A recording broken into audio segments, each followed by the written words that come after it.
DMTV Info, votre chaîne d'information en temps réel. La politique, la santé, le sport, les faits de société, la musique, les rumeurs et bien plus encore. Vous découvrirez cela dans notre chaîne DMTV Info.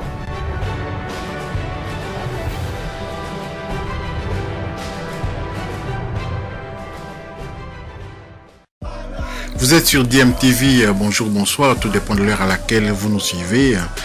Tous les plaisirs pour nous de vous retrouver et surtout de vous savoir nombreux en train de suivre votre chaîne DMTV qui vous propose l'actualité, mais vous propose également des analyses et des réflexions sur des sujets d'actualité, sur des faits sociaux ou tout simplement sur des réalités que nous observons chez nous en RDC. En RDC, les réalités, c'est pas ça qui manque, hein, vous savez, hein, même à la ligne à foot, nous avons des réalités qui nous dépassent, hein, à un moment donné, ça doit s'arrêter. Donc voilà, aujourd'hui, normalement, doit se dérouler au stade des Martyrs, le match qui devait opposer RCK au DCMP d'une part et puis d'autre part la JSK, la Jeunesse Sportive de Kinshasa, au Saint-Éloi Lupopo, co-leader au classement de cette Vodacom Première Ligue édition 2021-2022. Alors le match n'aura pas lieu, hein, le match JSK n'aura pas lieu aujourd'hui, mercredi 10 novembre 2021. Le match JSK Lupopo, initialement prévu ce mercredi, donc, aura finalement lieu le jeudi 11 novembre 2021 à 15h précise au stade des Martyrs. C'est dans un communiqué publié ce mardi par la Ligne Foot que nous avons eu cette information, et la Ligne Foot évoque les difficultés de déplacement que connaissent certains clubs pour expliquer ce décalage. Donc voilà, on n'arrive toujours pas à résoudre ces problèmes-là de transport, que les clubs puissent venir jusqu'à la capitale d'une part, et puis que les clubs aussi puissent quitter la capitale pour partir à l'intérieur du pays, à Kindu, à Lubumbashi et tout. C'est un problème récurrent qui vraiment empêche ce championnat d'atteindre les niveaux qu'on aimerait que ça puisse atteindre. Donc voilà, je vous laisse suivre toutefois la conférence de presse, hein, les quelques mots du coach de Lupopo, Braconi, et ensuite nous allons revenir, hein. Vous allez suivre aussi les coachs du club de JSK qui va s'exprimer également au micro des journalistes lors de la conférence de presse. Suivant, et puis nous nous retrouvons tout juste après. J'ai vu leur match contre Vita Club. J'ai trouvé une équipe qui était très intéressante. Peut-être la meilleure équipe qu'on aura joué depuis le début de saison. Bien organisée, avec une densité défensive, avec beaucoup de velléité offensive. Donc pour les battre, il va falloir beaucoup s'employer, il va falloir être très vigilant, très concentré. Et puis surtout, être efficace devant le but, parce qu'aujourd'hui, notre péché mignon, c'est qu'on se crée énormément d'occasions de but, mais on a beaucoup de mal à les concrétiser. J'en parlais ce matin avec les joueurs, parce qu'on a fait un retour sur notre match de dimanche, un retour vidéo, et on a eu 7 occasions nettes. Et si on compte depuis le début de saison, on a à peu près une trentaine d'occasions sur 6 matchs. Donc on ne se met pas à l'abri quand il le faut, et du coup, les matchs deviennent compliqués. Donc j'espère que demain, déjà, on sera efficace. Première image qui me vient, c'est une bonne question, elle m'intéresse. Ouais, merci pour la parole. Demain, on joue contre Lupopo, un vieil routier de la foot. Lupopo est compté parmi les 5 meilleurs clubs de notre pays. Lupopo, c'est lui qui mène le championnat. Donc, nous sommes là. On est bien préparés pour affronter Lupopo. Nous sommes préparés vraiment pour affronter Lupopo demain. On est vraiment serein, on est vraiment déterminé et puis plus motivé. Mais pourquoi pas? On a joué contre la SVC l'année passée, on a perdu 2 fois contre la SVC. Mais cette année, on a changé un peu notre façon de jouer avec les grands. Donc, nous croyons que demain, les enfants sont bien s'entraîner. Donc, on est là, on va jouer Lupopo avec beaucoup de détermination. Non, on va perdre. Non, on n'a pas peur de Lupopo. On a eu la chance de regarder Lupopo contre RCK. Nous sommes des techniciens. On a quand même l'idée de l'équipe. Donc Lupopo, c'est une très bonne équipe, une équipe joueuse, comme vous allez vous dire. Donc on est là, on s'est préparé pour jouer Lupopo. Moi je pense que ça. C'est pas même le cas. Tu sais quoi, quand on joue avec les grands, les enfants ont toujours tendance à se motiver eux-mêmes. sur le terrain. Alors que quand on joue entre nous, avec des RCK et Rangers, on se connaît, on joue simplement. Mais contre des grandes équipes, les enfants ils sont beaucoup plus motivés que par rapport à quand on joue contre RCK, quand on joue contre d'autres équipes. Peur, je ne pense pas. Si vraiment on avait peur, je ne pense pas qu'on allait se présenter ici aux conférences de presse. Sinon, on allait déclarer forfait directement. Mais comme nous sommes là, on n'a pas peur. Il fallait dire plutôt que le respect, oui. On les respecte parce que le Popo, c'est un grand nom dans le pays. Chaque année, ils visent le haut du tableau, donc on les respecte. Mais avoir peur, je ne pense pas. Bon, je dirais oui et je dirais aussi non. Non, pourquoi? Parce que on a joué contre le Popo. Demain contre le Popo, ça sera, je crois, la 7e journée. La 7e journée. Donc si vous regardez bien, au début on avait joué contre Chikou, on a fait match nul, on a gagné Simba, on a gagné RCK. Donc c'est pas seulement contre le Popo que nous allons se surmotiver, se surpasser, non. Mais comme vous le dites, pour se vendre soi-même, je dirais oui.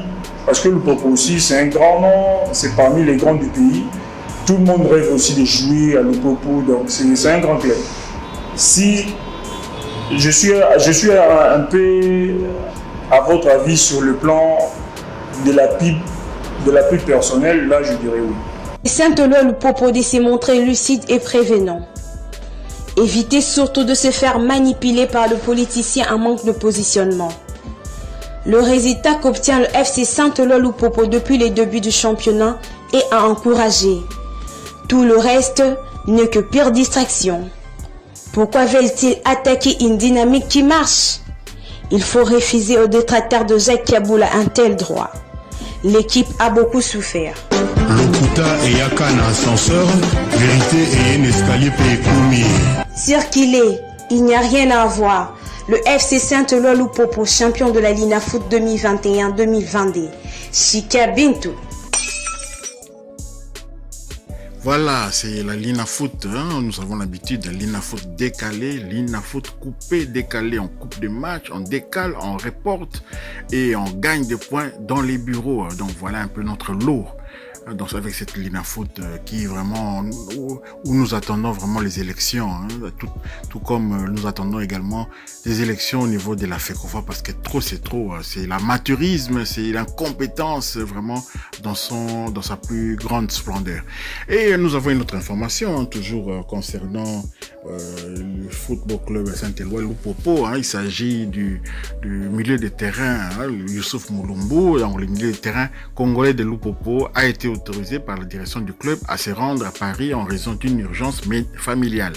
Une urgence familiale. Le capitaine des cheminots qui s'est envolé hier pour la capitale française va manquer les 2 prochains matchs de son équipe. Donc voilà. Mais il a été autorisé, hein. La famille d'abord, vous savez, hein, il y a des choses plus graves que le football. Parfois, il faut faire la part des choses. Quand ça concerne la famille, il faut donner priorité à cela. Et c'est bien que le club puisse soutenir son joueur. Donc voilà, le joueur Youssouf Mulumbu, capitaine de Saint-Éloi le Popo, ancien capitaine des Léopards de la RDC, qui s'est envolé donc pour Paris pour pouvoir faire face à ce problème-là dans sa famille. Alors au classement des buteurs, commençons par le classement des buteurs, nous avons toujours Dark Kabango, hein, qui est en tête des buteurs avec 4 buts. Il est suivi de Ilondo Itaka de la JSK, justement 4 buts aussi. C'est une équipe vraiment qui nous a bien surpris, notamment contre Vekole. Vous avez suivi le coach Braconi qui en a parlé. En 3e position, nous avons Efoloko Njulama de Asekouya. C'est surprenant, ce sont des joueurs des équipes qu'on n'attendait pas, hein, à ce niveau. Nous avons ensuite Execo, hein, le 3e Execo. Il y a 3 joueurs qui ont chacun 3 buts. Il s'agit aussi de Héritier Kassongo de Lupopo, ainsi que Jean Balé qui est du tout-puissant Mazembe Anglebert. Voilà.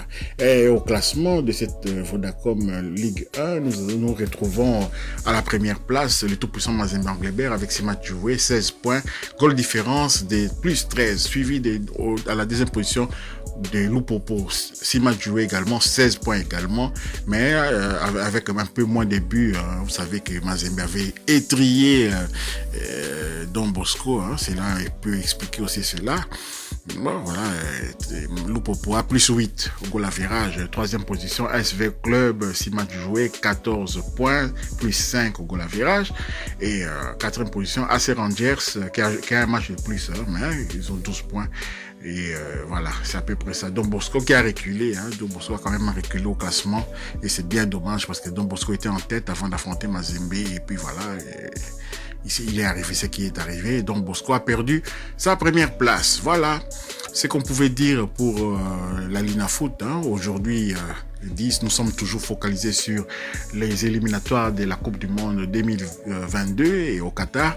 Et cela ne nous empêche pas de parler quand même du championnat national, le championnat national où nous aimerions quand même que certains joueurs locaux puissent venir, les meilleurs vraiment venir renforcer les Léopards. Quand on voit un jeune comme Feito Tola de la Tanzanie, le jeune Faisal Saloum, il a quel âge? C'est à peu près l'âge de Kimvidi, mais vous voyez, d'autres pays font plus confiance aux jeunes. Font confiance aux jeunes. Nous, on attend que les jeunes aillent en Europe et puis tout d'un coup, on se rend compte que Jackson Mouleka, maintenant qu'il était à Mazembe, on les prenait rarement au sein de la sélection A. Mais maintenant qu'il est au Standard de Liège, tout d'un coup, on le voit dans un autre angle. Donc voilà, c'est un peu triste. On doit remédier un peu à tout ça, faire confiance aussi aux jeunes. Si un jeune est bon, qu'il soit sur le terrain, Claude Leroy le faisait.